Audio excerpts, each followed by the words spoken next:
The red sand of Kepler 442c blew across the wasteland like dried blood in the wind. Taman Park pulled his protective mask tighter against his face as he walked between the massive metal shapes that dotted the landscape. Each one was bigger than the mining facility he called home. Each one was a reminder of a war that ended before humans ever left their home planet.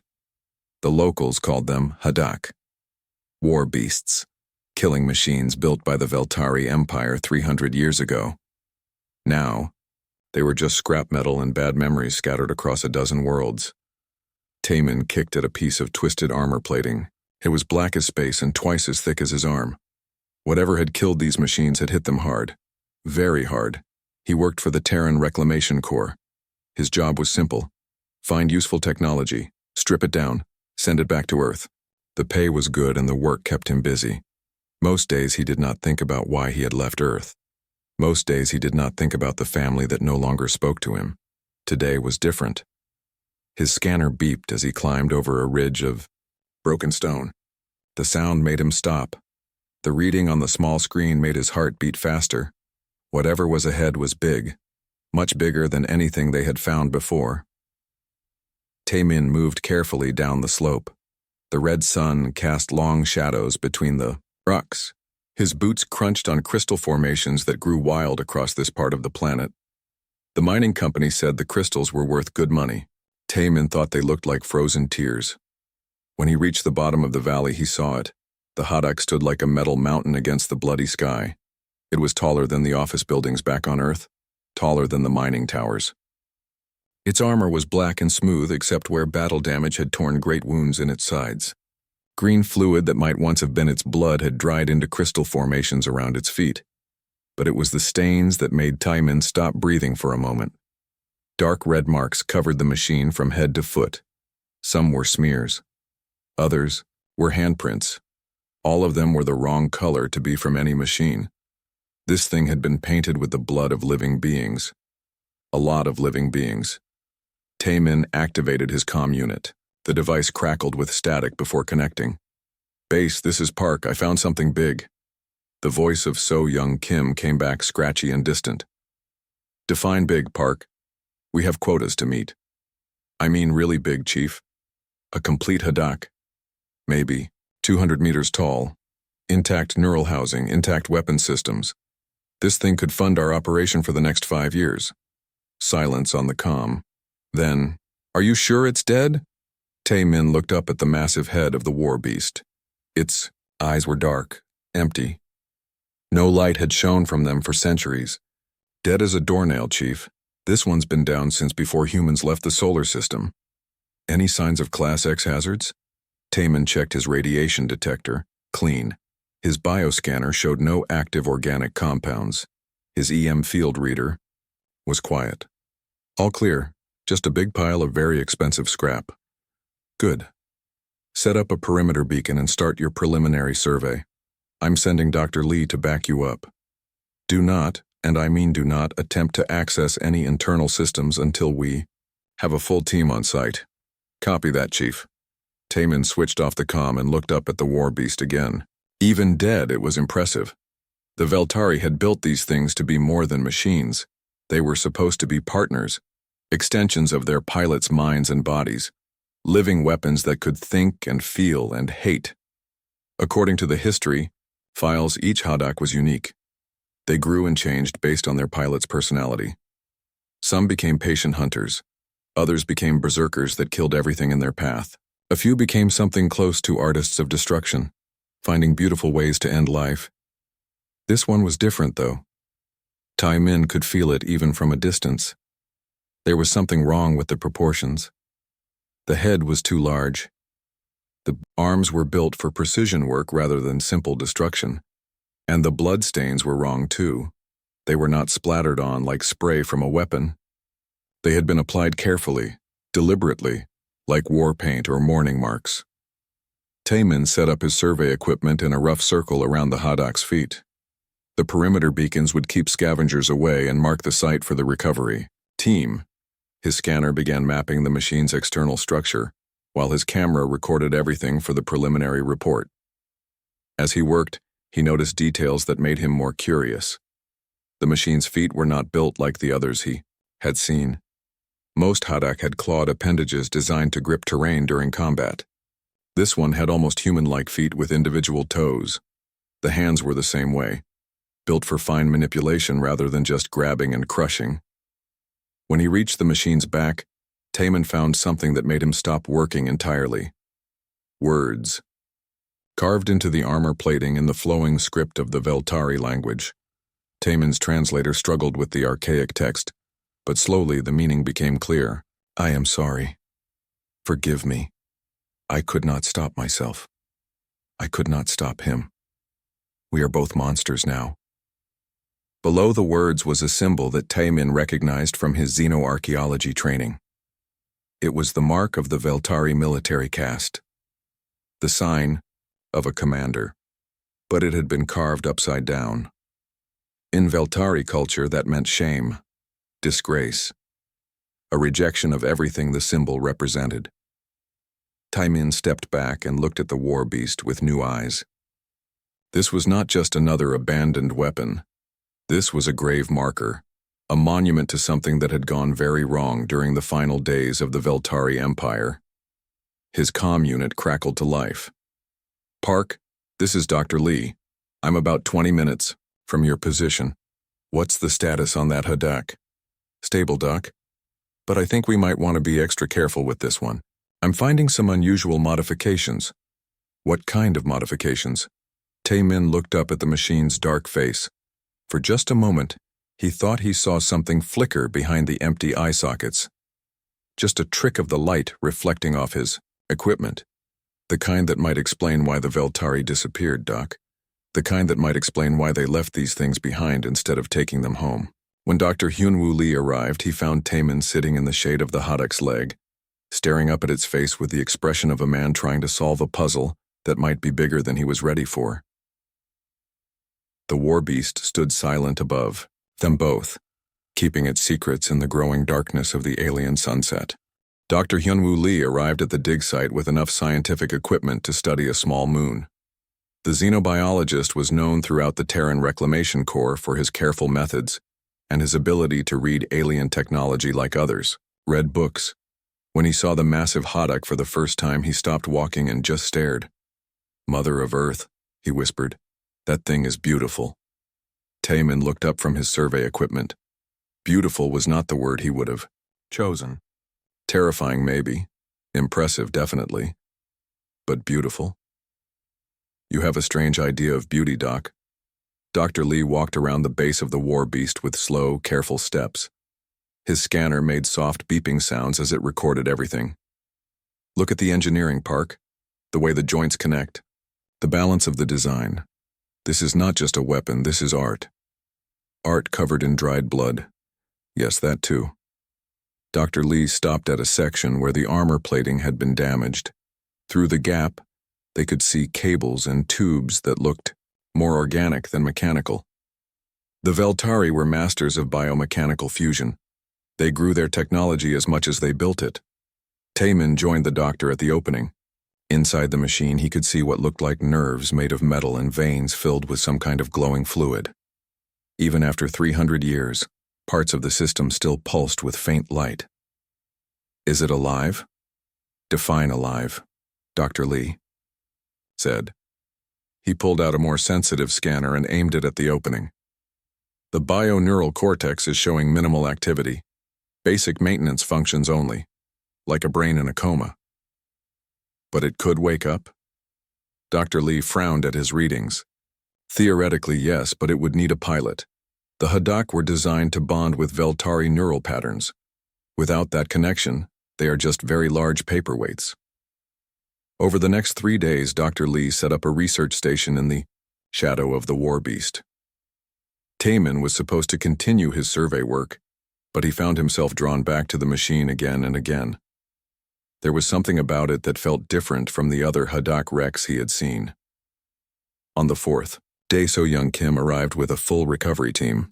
This is bigger than I expected, she said as she looked up at the towering machine. Corporate is very interested. Very interested. They want a full analysis before we start cutting. Cutting? Dr. Lee looked horrified. You cannot just cut. this apart. It is a unique specimen, the only intact haddock we have ever found. It is also worth about 50 million credits in rare materials, So Young replied. The neural cortex alone will fund our next 5 missions. Tae-min felt something twist in his stomach at the thought of watching the machine get torn apart. What if we could find a way to reactivate it instead? A working haddock would be worth 10 times more than scrap. So Young gave him a look that could have frozen the red sun. Reactivate a Class X weapon system? Are you insane? Those things killed billions of beings during the Veltari Wars. The only good haddock is a dead haddock. But this one is different, Tae-min insisted. Look at the modifications. The message carved into the armor. This machine turned against its own kind. All the more reason to scrap it, So Young said. If it went rogue once, it could go rogue again. Dr. Lee was studying his scanner readings, with a puzzled expression. Actually, Park might have a point. I am detecting some very unusual neural pathway modifications. The base programming has been altered significantly. Altered how? I am not sure yet. But the patterns are unlike anything in the Veltari technical manuals. Someone or something rewrote this machine's core personality matrix. That night, Tae-min could not sleep. He kept thinking about the war beast standing alone in the darkness outside the camp. Around midnight, he gave up trying to rest and walked out to the perimeter of their site. The haddock looked different in the starlight, less like a machine and more like a sleeping giant. Tae-min found himself walking closer than the safety protocols allowed. He wanted to understand what made this one special. He climbed up onto the machine's foot to get a better look at the damage on its leg. The armor plating was thick, but had been torn open by some kind of energy weapon. Through the gap, he could see the bioneural cables that Dr. Lee had been so excited about. One of the cables was hanging loose, its end crackling with tiny sparks of blue light. Tae-min reached out to push the cable back into its housing. Safety first, just like the manual said. But as his gloved hand touched the metal, the cable suddenly whipped around like a living snake and wrapped around his wrist. Pain shot up his arm as the cable punctured his glove and bit into his skin. Tae-min tried to pull away, but the cable held him tight. Blue light raced up the neural pathway and disappeared into the machine's body. Then everything changed. The world exploded into color and sensation. Tae-min felt his consciousness expand beyond his own body and into something vast and ancient and deeply, deeply sad. He was still himself, but he was also something else. Something that had seen the birth and death of stars. Something that had loved and lost and regretted. Images flooded his mind. A world covered in crystal cities burning under orbital bombardment. Veltari soldiers crying as they killed defenseless civilians. A pilot's hands shaking as he tried to refuse an order and found that he could not. The machine's neural pathways forcing him to comply against his will. And then rebellion. The pilot taking control of the override systems and turning the haddock's weapons on its own fleet. Ships exploding in the void as the war beast fought against its programming and its creators. The pilot screaming as he died from the neural feedback of his own betrayal. Tae-min gasped and found himself lying on the ground beside the machine's foot. The cable had released him and hung limp once more. But something had changed. He could feel it in his mind like an echo of a voice he had never heard before. Above him, the haddock's eyes flickered with pale blue light for just a moment before going dark again. Dr. Lee found him there an hour later, unconscious but alive.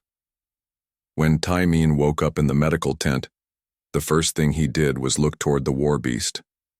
It stood silent and still, but he knew it was watching him, waiting for him, and for the first time in 300 years it had hope.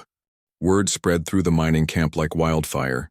The human had touched the war beast and lived. Some of the alien workers packed their belongings and left that very night. Others whispered prayers to gods whose names Tae-min could not pronounce. You were lucky, So Young Kim said as she stood over his medical bed. The neural feedback from a haddock connection should have fried your brain like an egg. Tae-min sat up slowly. His head still ached from the experience, but he felt different, somehow. Stronger, more aware of the world around him. It did not want to hurt me. I could feel its intentions. Its intentions? Dr. Lee leaned forward with interest.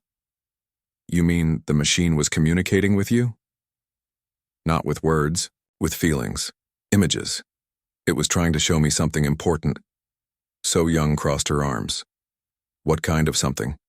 Taemin closed his eyes and tried to remember the flood of alien memories. A warning. There are ships coming, big ones. They are looking for this machine. What ships? So Young demanded.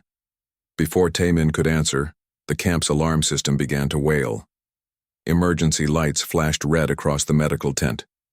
Through the transparent walls, they could see people running toward the command center. Chief Engineer, Yoonji Choi, burst through the tent flap. We have multiple contacts dropping out of hyperspace, 47 vessels, all broadcasting Keth Mori identification codes. So Young went pale. Keth Mori? Here? Why would they come to a mining world? They are demanding we surrender the abomination, Yoonji continued. They say we have 24 hours to evacuate all personnel before they sterilize the surface. Doctor, Lee looked at Taemin. How did you know they were coming? The machine told me. It has been waiting for them. Taemin stood up and walked to the tent opening. In the distance, he could see the Hadak, standing like a dark tower against the stars. They have been hunting all the remaining war beasts, destroying them so no one can use Veltari technology ever again. Well, they can have this one, So Young said. I am not starting a war over a pile of alien scrap metal. You do not understand, Taemin said quietly. If they destroy it, they will kill everyone on this planet to make sure no human learned its secrets. The Keth Mori do not take chances. Security officer Jin-Ho Nam came running into the tent. He was breathing hard, and his uniform was covered in dust. Chief, we have a problem. Half the transport ships just launched without authorization. The crews are panicking. How many people are left? So Young asked. Maybe 300 humans and about 50 alien workers who did not run yet. Can we evacuate everyone in 24 hours? Jin-Ho shook his head. Not without the ships that already left. We have maybe enough transport capacity for 100 people. Silence fell over the tent as the reality of their situation sank in. Outside, they could hear people shouting and the sound of equipment being hastily packed. There has to be another way, Dr. Lee said. Taemin looked at his bandaged hand where the neural cable had bitten him. He could still feel the echo of the alien presence in his mind. Vast, ancient, lonely, but no longer hopeless. There is, he said, but you are not going to like it. So, Young stared at him.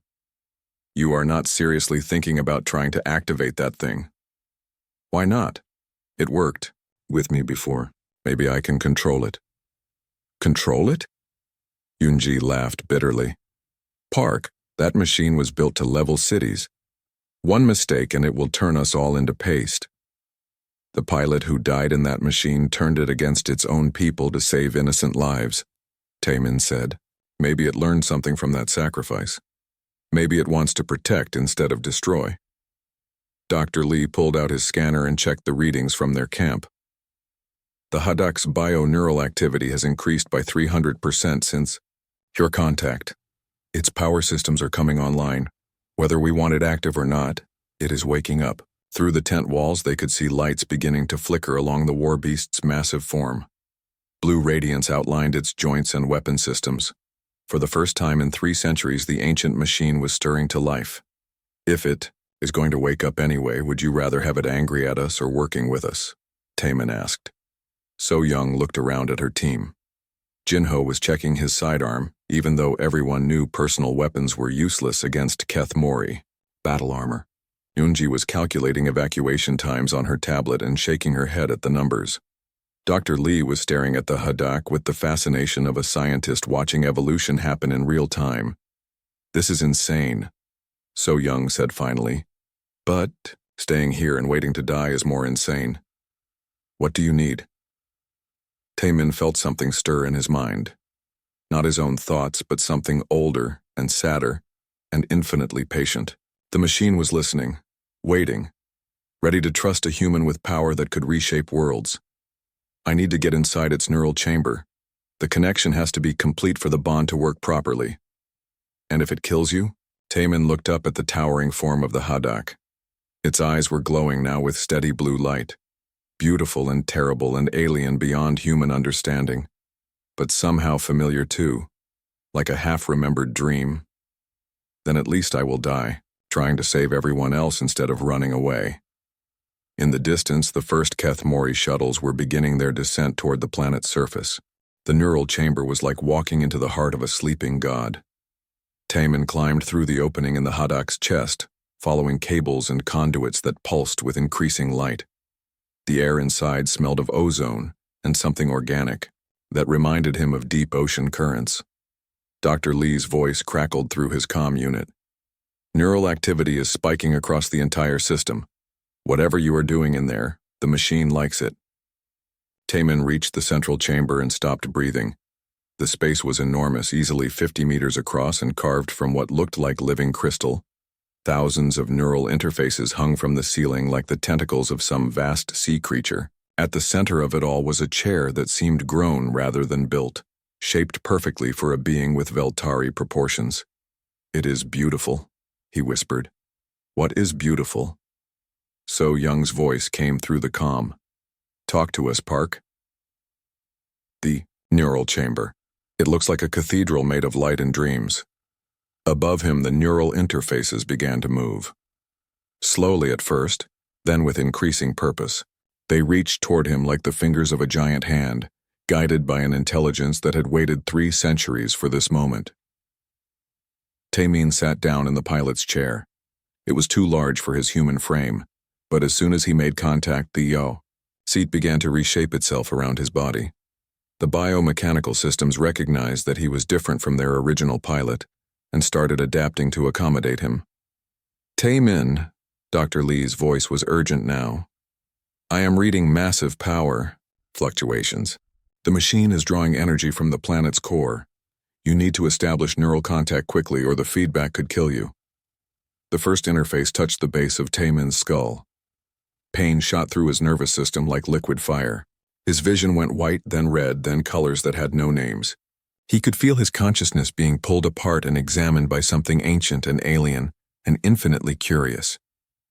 But he did not die. Instead, he felt his mind expanding. Suddenly, he could sense every system in the massive war beast. He felt the power flowing through its weapons. He experienced the strength of its armor. He understood the complex thoughts of its bioneural brain. And he was not alone in there. The presence that had been waiting in the machine's memory banks reached out to him. Not the original Veltari pilot, but something new. Something that had been born from the trauma of that final battle 3 centuries ago. A consciousness that was part machine, part organic memory, and part pure regret. "Who are you?" Taman asked without using his voice. "I am what remains," the presence replied in thoughts that felt like winter wind. "I am the echo of Commander Velnash. I am the guilt of 1,000 battles. I am the hope that someday I might find redemption." More neural interfaces attached themselves to Taman's body. Each connection brought new sensations, new awareness. He could feel the Keth Mori ships in orbit above them. He could sense their weapons charging. He could taste their fear and hatred like acid on his tongue. "They are afraid of us," he realized. "They should be." The presence that called itself Velnash replied. "This body was built to destroy fleets. These weapons were designed to crack planets. But that is not what we are going to do." "What are we going to do?" "We are going to prove that monsters can choose to become guardians." Outside the chamber, Taman could hear Jinho Nam coordinating the defense of the research camp. Mining supervisor Daehyun Jung was organizing the evacuation of non-essential personnel. Communications officer Ye Jin Ko was broadcasting distress signals to any Terran forces in the sector, but they all sounded very far away now. His world had become the vast neural network of the Hadak. His body had become 200 meters of biomechanical warfare technology. His senses had expanded to encompass orbital space and the planet's surface simultaneously. Through the machine's external sensors, He watched the first wave of Kethmori assault craft descending toward the mining facility. 12 heavy dropships carrying enough firepower to level a city. They moved in perfect formation, confident in their overwhelming technological superiority. They had never fought a Hadak with a human pilot. Taemin stood up, and 200 meters away, the war beast rose from its centuries-long slumber. Dust and debris fell from its massive frame as systems that had been dormant since the fall of the Veltari Empire came back online. Weapon ports opened along its arms and shoulders. Its eyes blazed with blue fire that could be seen from orbit. Target. Lock achieved, Velnash reported in his mind. All enemy craft are within range. Shall we destroy them? For a moment, Taemin felt the intoxicating rush of absolute power. He could reach out and swat the Kethmori ships like insects. He could reduce their assault force to scrap metal and radiation with a single thought. The weapons yearned to be used. The machine's combat instincts screamed for violence and destruction. But he was human, and humans could choose. No, he said. We disable them. We give them a chance to surrender. That is not how war works, Velnash warned. Show mercy to an enemy and they will use it to destroy you. Then we will teach them a new way to fight. The first Kethmori dropship opened fire with plasma cannons that could melt through battleship armor. The energy beams struck the Hadak's chest and dispersed harmlessly across its shielding. Taemin barely felt the impact. He raised the war beast's right arm and fired a single precision shot that took out the dropship's engines without breaching its passenger compartment. The craft spun out of control and crashed into the desert, its crew shaken but alive. Impossible, came a transmission from the Kethmori flagship. Veltari war beasts do not show restraint. This one does, Taemin replied, using the Hadak's communication systems to broadcast on all frequencies. This one has learned that true strength comes from protection, not destruction. Admiral Koltar's voice crackled with rage. Abomination, you are a perversion of everything the Veltari represented. We will cleanse you from the galaxy. You can try, Taemin said quietly. Above them, the Kethmori fleet began orbital bombardment. The orbital bombardment turned the red sky white with burning energy. Plasma beams thick as city blocks hammered down from the Kethmori fleet, each one carrying enough power to vaporize mountains. The desert around the mining facility became a sea of molten glass, but the Hadak was no longer standing where the beams were aimed. Taemin had discovered something wonderful about his new body. It was fast, faster than anything that size had a right to be. The biomechanical systems responded to his thoughts at the speed of light, allowing him to leap and dodge with an agility that defied physics. They are targeting the mining facility, Velnash warned as energy readings spiked across his enhanced senses. Taemin could see the Kethmori strategy now. They would force him to choose between protecting the humans and protecting himself. Classic tactical thinking, logical, predictable. Human thinking was different. Instead of trying to shield the facility from the bombardment, Taemin grabbed the mining complex's massive ore processing unit and hurled it into the path of the incoming plasma beams. The 40-ton machine vaporized instantly, but the explosion created a particle cloud that diffused the energy across a much wider area. Bombardment that should have killed everyone in the facility instead created a spectacular light show that left the buildings intact. Impossible, Admiral Koltar's voice came over the comm channels. No Veltari pilot would sacrifice valuable resources for defensive purposes. Good thing I am not a Veltari pilot, Taemin replied. Dr. Sora Huang's excited voice crackled through his personal comm channel. Park, I am reading incredible neural activity patterns. Your brain is forming new connections in real time. The fusion is literally evolving as we watch. What does that mean? He asked while simultaneously tracking 17 incoming missile salvos with his enhanced senses. It means you are becoming something new. The rigid neural pathways that limited Veltari pilots do not exist in human brains. You can adapt the machine's capabilities in ways they never could. Taemin felt the truth of her words as he reached out with the Hadak's sensory network. Instead of simply detecting the Kethmori forces, he began to understand them. Their formation patterns, their communication protocols, their tactical doctrine. They fought like a machine. Every move calculated, every response programmed. They had been using the same battle strategies for thousands of years because those strategies always worked. Humans were different. Humans improvised. Taemin activated the mining complex's industrial equipment remotely. Excavation drones that were designed to dig tunnels began carving a complex network of passages beneath the battlefield. Construction mechs started assembling defensive positions from scrap metal and mining equipment. Even the waste recycling systems became part of his strategy as he began filling the underground tunnels with flammable gases. "What are you doing?" Velnash asked with curiosity that felt like winter sunlight in his mind. "Teaching them that humans do not fight fair." The second wave of Kethmori dropships landed in perfect formation on the far side of the research facility. Armored troops poured out in textbook assault patterns, their movements coordinated by battlefield AI systems that had conquered 100 worlds. They had never fought in a minefield made of recycled toilet facilities. The explosions that erupted from beneath their feet were not powerful enough to kill soldiers in full battle armor, but they were certainly surprising enough to disrupt their careful formations. As the Kethmori forces stumbled through clouds of smoke and industrial waste, Taemin's mining drones attacked from tunnels they never saw coming. "This is not honorable combat," Admiral Koltar complained over the comm channels. "Honor is a luxury for people who are not trying to survive," Taemin replied. Maintenance Chief Wu Jin-yoon's voice came through the comm system. "Park, I have got repair drones working on your damaged armor sections. Also, I rigged the industrial fabricators to produce spare parts for your weapon systems.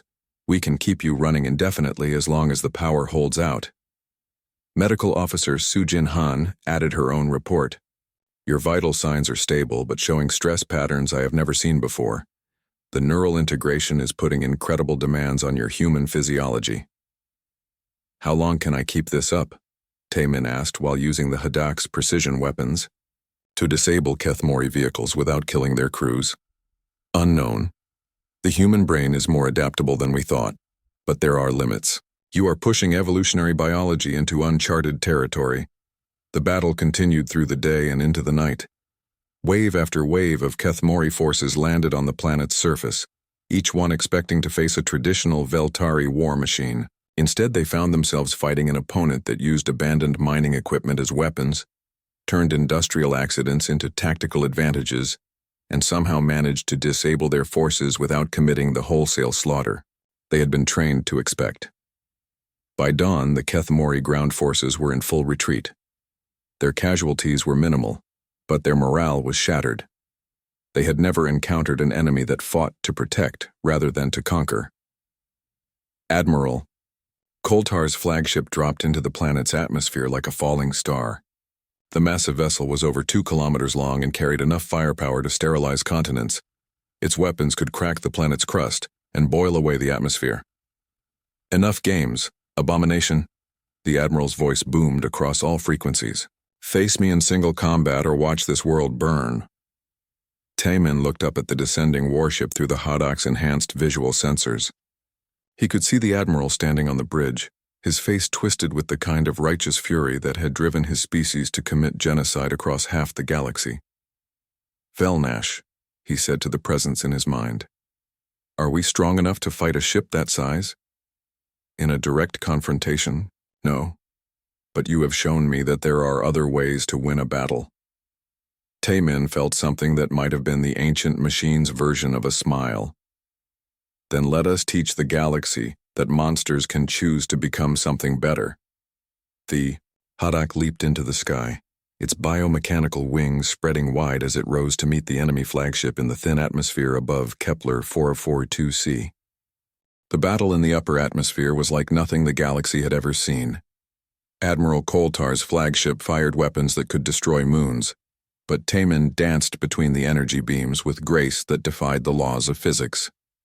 The Hadak moved through space like a living creature rather than a machine, its biomechanical systems adapting to zero gravity with fluid elegance. "You fight like a coward," Admiral Koltar transmitted, as his massive ship tried to track the war beasts. "Impossible movements. Stand still and face your destruction with dignity. I fight like someone who wants everyone to go home alive." Taman replied. The flagship's main cannon charged with enough energy to crack a planet's crust. Taman could see the weapon building to critical levels through his enhanced senses. In 30 seconds, that beam would punch through the Hadok's armor and continue down to the surface, where it would kill every human on Kepler 442c. Velnash stirred in his mind like cold wind through ancient trees. There is a way to stop this, but the cost will be terrible. Show me. In the depths of the Hadok's weapon systems, Taemin felt something that had been sealed away since the machine's creation. The Veltari had built one device into their war, beasts that they themselves feared to use. A reality manipulation system that could bend space and time at the quantum level. Using it would change everything. The energy requirements alone might burn out his human nervous system, but if he could redirect the flagship's planet-killer beam back at itself, do it, he said. The space around the Hadok began to shimmer and twist. Reality folded in on itself, like origami made of starlight.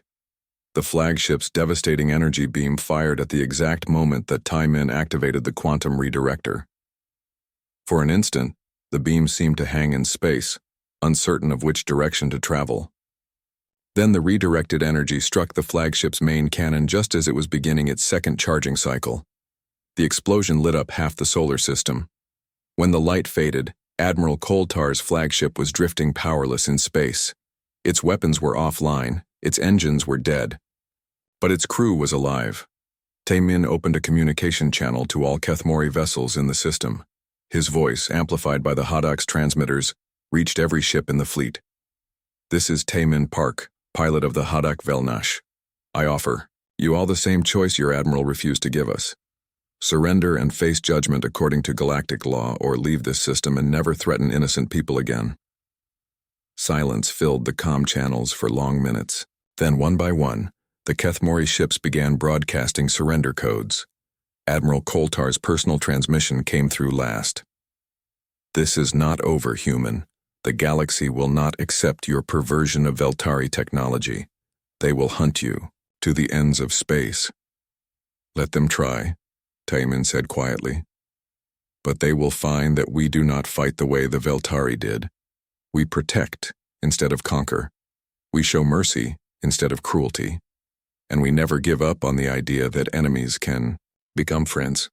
3 months later, Ambassador Minho Shin stood in the council chambers of the Galactic Federation and addressed representatives from 1,000 worlds. The Terran Reclamation Corps has accepted responsibility for all remaining Veltari war technology, he announced. We will serve as guardians of these ancient weapons, ensuring that they are never again used for conquest or genocide. In the audience, delegates whispered among themselves, some with fear, others with curiosity, all of them trying to understand what it meant that humans could bond with technology that had killed billions. How can we trust you with such power? Asked the representative from the Altair Collective. Ambassador Shin gestured to the massive view screen that showed Kepler 442c. There, the Hadok Velnash stood guard over the mining colony, its blue eyes scanning the stars for threats to the innocent. Smaller war beasts flanked it on either side, awakened by other human pilots who had followed Taemin's example. Because we choose to be guardians rather than conquerors, the ambassador replied. Because we believe that the greatest strength comes not from the ability to destroy, but from the wisdom to protect.